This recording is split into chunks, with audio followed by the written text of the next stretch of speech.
चिरां block committee इउपिपिएलआ बैसागु बिदाय फोरबो खुंफुंनो साखाफारा खालामदों। चिरां ब्लक कमिटि इउपिपिएलआ फैगौ 30 एप्रिल खालि सानसेनि मेरगोनां हाबाफारिजों आस्राबारि प्राइमारिनि गेवलां गेलेग्रा फोथाराव रंजालि बैसागु बिदाय फोरबो खुंफुंनो लाहार फाहार खालामदों। बेखौ लानानैनो दिनै चिरां ब्लक कमिटि इउपिपिएलनि आफादगिरि बिरदाव मोसाहारि आरो खुंफुं आफादनिफ्राय खौरांगिरि मेल खुंदों। आङो नोंथांमोननिसिम आंनि गोसो गोरबोनि खुलुमनाय आं जासिबाय आरो खौरां नायगिरि साफ्रोमबो रायजो राजाफोरनिसिम आंनि गोसो गोरबोनि आंनि खुलुमनाय आं जासिबाय। दिनैहाय 12 नं चिरां ब्लक कमिटि इउपिपिएलनि बानजायनायाव जों मोनसे खौरांगिरि मेल जोङो लानो सिगांदों।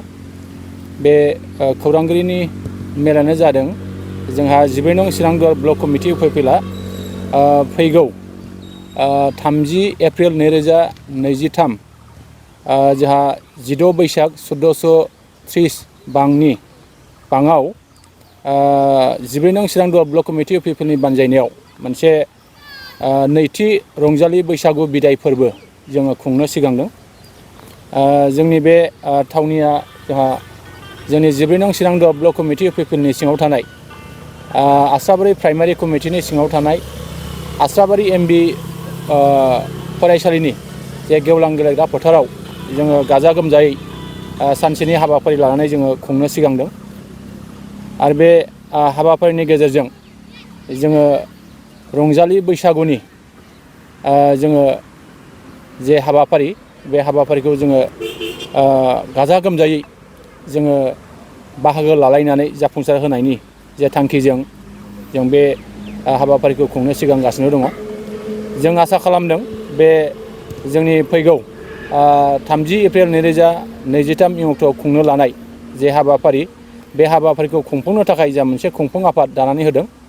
बिनिनो जोंहा खुंफुं आफादनिनो जा लिंथुमगिरि जा सुरत बरगयारि बिथां आरो जोंहा 12 नं चिरां ब्लक कमिटि इउपिपिएलनिनो जोंहा लाइमोन गांखंनि गाहाय नेहाथारि यादब दाहाल बिथां, आस्राबारि प्राइमारि कमिटि इउपिपिएलनिनो जोंहा आफादगिरि दैमालु बरगयारि बिथां, खुंफुं आफादनि आरो जोंनि प्राइमारि कमिटिनि गुबुन गुबुन बिबानाव थानाय जोंनि मावथि बिथांमोन, आङो नोंथांमोन गासैनोबो रंजालि बैसागुनि आङो गिदिरफोरनिसिम खुलुमनाय आरो उन्दैफोरनिसिम आङो अननाय आं जासिबाय।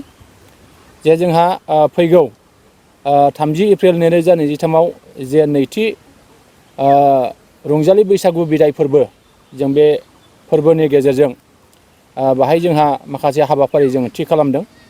जोङो 12 रिंगायाव जोंनि जे गाहाय हाबग्रा लामा बेखेवनाय बेखौ जोंहा बेखेवनो जोङो थि खालामदों। जोंनि बिटिआरनिनो जोंहा CAM सार प्रमद बर'नि OSD डक्टर सांग्राम ब्रह्म बिथाङा जोंनि गाहाय हाबग्रा लामाखौ बेखेवगोन। आरो जोंनि 12:15 रिंगायाव जोंनि जे इउपिपिएल दोलोनि जोंहा फिरफिला बिरहोनाय आरो जोंनि नैबे रंजालि बैसागुनि जोंहा फिरफिला बिरहोनाय बे हाबाफारिखौ जोङो लादों।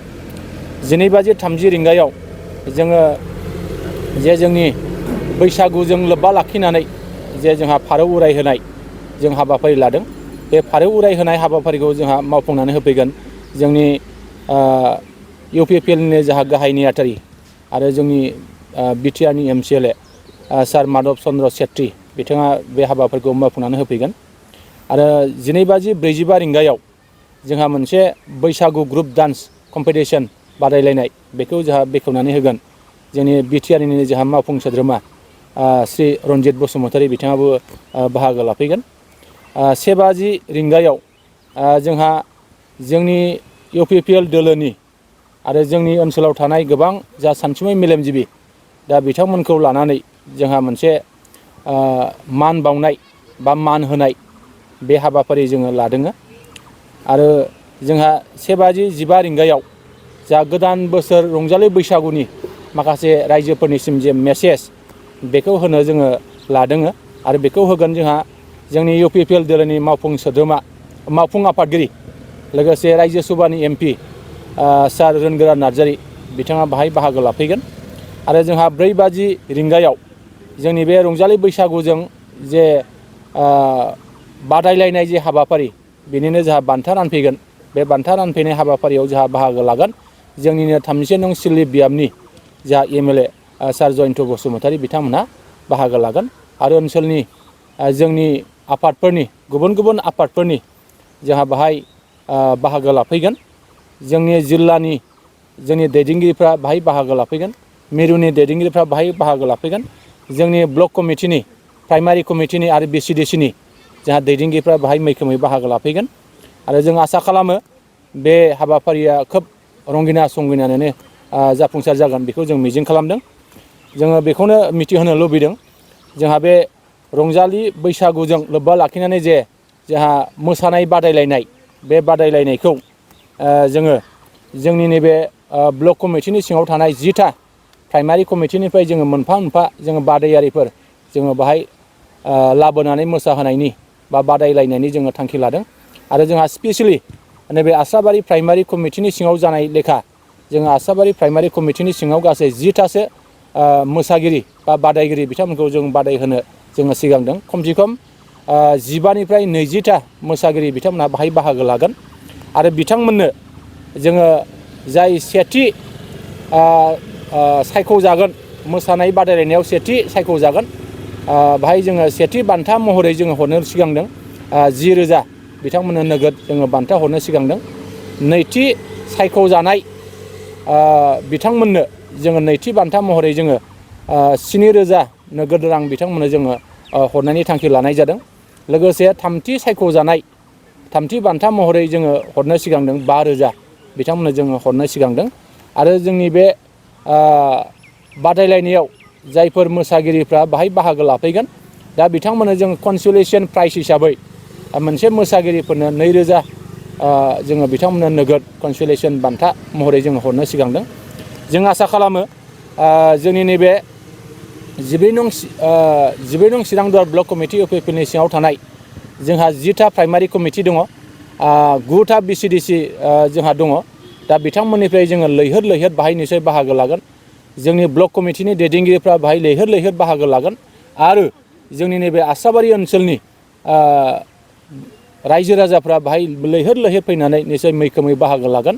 आं आसा खालामो बे जोंनि जे खुंनो लानाय नैथि रंजालि बैसागु बिदाय फोरबो बे बिदाय फोरबोआ गाजा गोमजायै जाफुंसार जागोन आरो बे जाफुंसार जानांगौनि थाखाय जोंनि बे ओनसोलनि साफ्रोमबो रायजो राजाफ्रा नैबे हाबाफारियाव मैखोमै बाहागो लाफैनानै जाफुंसार खालामगोन आं बेखौ गोथौ फोथायनाय दङ।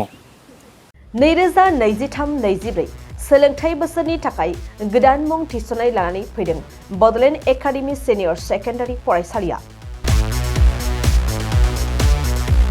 क'क्राझार जिल्लानि तिनिआलियाव थानाय बर' बिजोंनि बडलेण्ड एकाडेमि सिनियर सेकेन्डारि फरायसालिया दायो केजिनिफ्राय 9 थाखोसिमनि गोदान मुं थिसननायखौ लागासिनो। बडलेण्ड एकाडेमि सिनियर सेकेन्डारि फरायसालियाव गुनगोनां सोलोंथाइ होनायजों लोगोसेयैनो नोंथांमोना बे फरायसालियाव थानाय जानायनि हस्टेल खाबुखौ मोननो हागोन।